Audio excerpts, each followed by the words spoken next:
how to be able to load inbox page on TikTok. Hi guys, in this video I will show you how to be able to load inbox page on TikTok. So all you need to do is go to your TikTok application,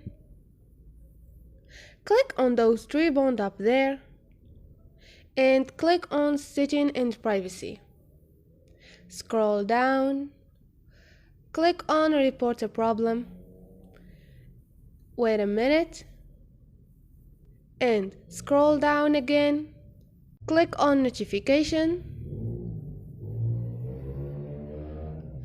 and now click on enable to load inbox page.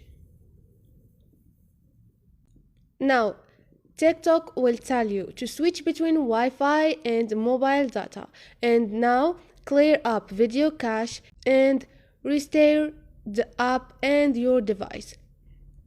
And make sure you are using the latest version of TikTok.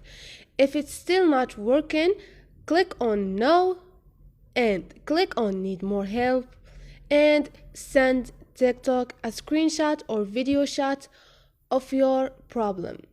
And also you can write your feedback and click on report. TikTok team will be resolve your problem. It's gonna take about 24 hours to resolve the problem. And this is it guys. I hope this video was helpful to you. If you liked the video, please don't forget to subscribe and like.